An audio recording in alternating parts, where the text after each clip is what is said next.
George Mason, second-year coach, got some talent this year, and what can we expect from their personnel? Yeah, they're much improved. Yeah. I mean, they went 10-3 in the non-conference. They're improved. Otis Livingston's playing really, really well. You know, he's a freshman guard who played for him. He was a freshman last year when he played for him. They took some lumps with him, but they obviously got better with him. And Marquise Moore is playing as well as anybody in our league right now, averaging a double-double from the guard spot. I think he's won Player of the Week 2 out of the last 3 weeks.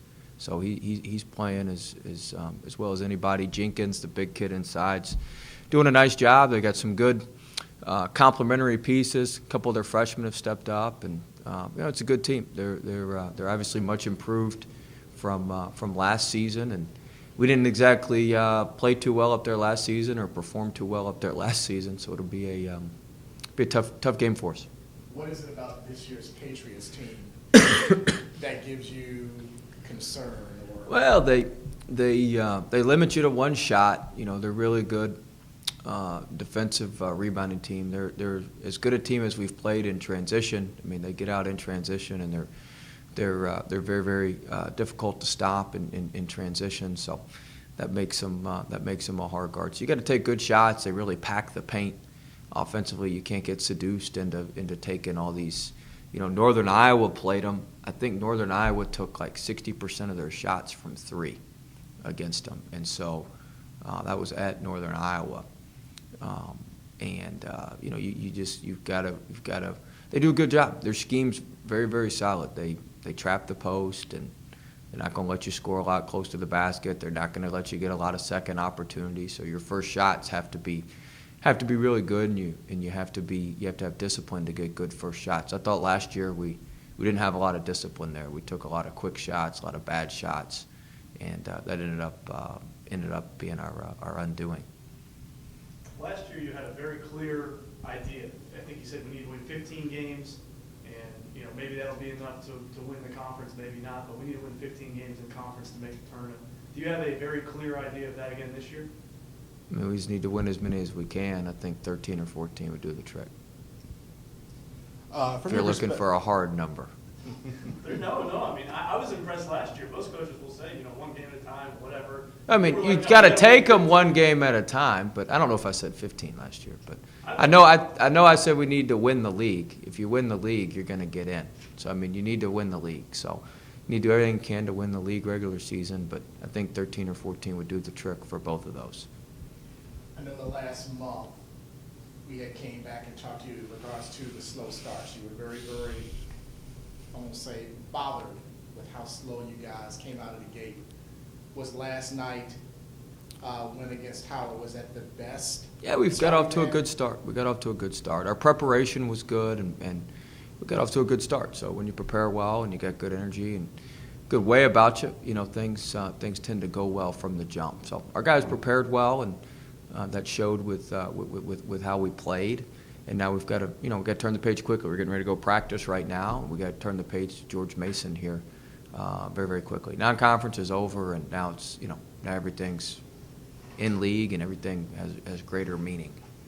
How does From your perspective, do you feel the intensity and the atmosphere difference going from non-conference games to conference games, particularly on the road? Well, you just have more road games. I mean, every game you're intense and ready to go, but in conference you have 9 road games, which are not easy. None of them are easy. Not one of the conference road games is easy, and so you've got to have your guys sharp and ready to go every night. So we'll get ready as best we can. Do you feel a difference at all from like the crowd and from the other teams? Certainly. I think like I said, I thought the crowd at Old Dominion was good. I thought the crowd at Liberty was good. Probably their 2 biggest crowds of the year. So I think anytime we go on the road, but I think in conference you're playing a lot of even teams on a road venue where the crowds are stacked against you a little bit. So any conference game is going to be tough. Is January any easier conference play just because Thanksgiving, or in November you have Thanksgiving tournaments, in December you have finals breaks and Christmas breaks, and January you finally fall into that rhythm of we know we're going to play twice a week. We know the teams we're going to face. Yeah, we really do play twice a week, you know. A lot of teams in our league get like a bye week, but our bye week, we have to play twice a week, pretty much every week. So that's the way it goes. But our bye week's Sunday to Friday, so we play on Sunday, then we play again on Friday. So we basically have no bye week. But yeah, you'll get in rhythm. Hopefully we can get in a little bit of if you get in rhythm and get going a little bit, hopefully that can help us out. When you, like we did last year, when you catch fire a little bit, you want to stay hot and keep going. You don't want a lot of breaks in between everything. So, luckily for us, if we can catch fire, we're not going to have many breaks in January. Marquise Moore is leading the conference in rebounding out of the guard spot. Unusual, obviously, but why is he? Oh, he's active. He plays extremely, extremely hard. I mean, he plays so hard. He's almost had a couple triple doubles. I think he's had one, and then he's almost had a couple others. I mean, he does it all. He's like a Swiss Army knife. I mean, he got a little bit of everything. So,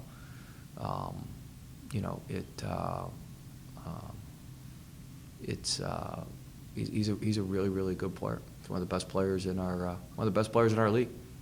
You like that? He's a senior. He's worked for it. He's earned it. He's been through some rough times. And he's worked his way into being a very, very good player. In regards to your rotation, I guess you can tinker with it a little bit more. Yeah, you get a little tighter in conference schedule now. Yeah. We'll tighten that thing up now. Second half of a conference road game, thing gets real tight. You go with the guys you trust the most, and yeah, you're not in for making people feel good and all that. We got all that out of the way last night. So we'll tighten that thing.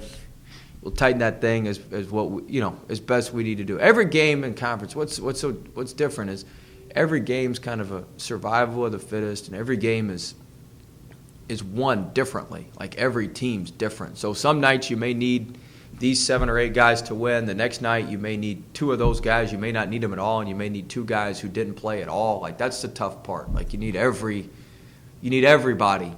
If you're going to be a really good team in league, it's going to take everybody at some point, but it's not going to take everybody every night, and that's maybe a little difficult for some guys to understand. But that's just that's the way it goes.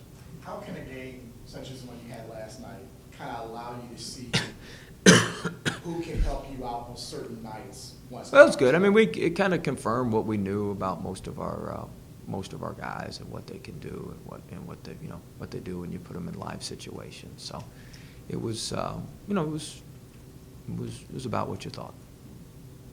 Oh, 10-3 out of non-conference. I'm sorry if you were asked this last night, but no, we didn't have any TV here last night, so I wasn't asking any questions. Yeah, I understand. I'm sorry. You guys had deadlines, I know.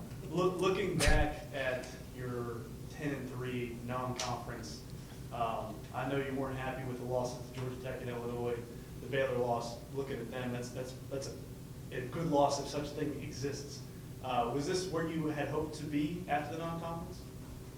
I mean, I'd like to have one more win, but all in all, I think pretty solid. We got 3 top 100 wins, and I mean, we're in better shape than we were this time last year. So, now it just comes down to doing what we do in league play. We got to get ready and do what we do in league and win games. I mean, that's what it boils down to. We've certainly, I'm not saying we've helped ourselves, but we haven't hurt ourselves. We've put ourselves in a good position. I don't think anybody would trade positions with where we are, and we need to now. We've positioned ourselves, and now you've got to capitalize on that. What do you tell the newcomers as they get ready for their first conference game? No, I've been talking to them about that for 2 or 3 weeks, so they're sick of listening to me talk about all that. So they'll see Friday night. 8 o'clock when that ball's thrown up. They'll see what happens. From October to now, have you seen a cohesion kind of solidify amongst the team? Yeah, getting better. We got a little bit better commitment, a little bit better connectedness.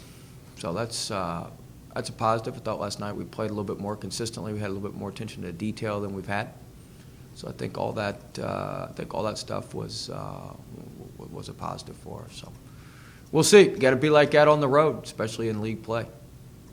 What'd you like about Johnny? Oh, he's attacking. When he's attacking and aggressive like that, he's tremendous. And I think him playing downhill and attacking, and being aggressive and getting to the rim, I think that that's huge. And when he does that, that's our team's so much better, and he plays extremely, extremely well like he did last night. He's capable of that. Very proud of him. Very proud of him. What kind of feel do you have for the strength of the league this year as you enter conference play? I think it's good. I mean, we got 8 teams in the top 100 right now. Do you know that? No, you didn't. See, we got 8 teams in the top 100. So I mean, that's a pretty strong. It's a pretty strong league. 8 out of 14 in the top 100 is pretty good. Pretty good. So there's plenty of opportunities if you look at it that way, or plenty of landmines if you look at it that way. But there's I choose to look at it as opportunity. So there's plenty of opportunity there for us to make waves and make some things happen. So league's going to be good. There's good teams. I mean, UMass, LaSalle, they're both much improved and very good in the top 100. St. Joe's is, they're doing what they do. They're in the top 100, and you got Davidson who's good, and us and Dayton and Rhode Island, and I mean, pretty good. Just name all the teams in the top. I just named all the. I just named You the. just name them all? I just named the 8 teams in the top 100. Is what I just named. And then, I mean, we've got Mason's a team that could if they keep winning, could work their way in there. Hopefully not at our expense, but they can work their way in there. So, we've got the key is to not have a lot below 200, and we've got a couple right now. We've got one right at 200, and then we've got a couple right there below it. So we need to get those. We need to move those guys, which I think they will in league play. League will help them. I think they'll move in, and we've got a lot of work ahead of us against a tough league slate. It's the RPI top 100, right? Yes, yeah, that's all I care about. Yeah, yeah. Bonaventure's had a good non-conference as well, so they're hanging in there. So should be fun. Thank you.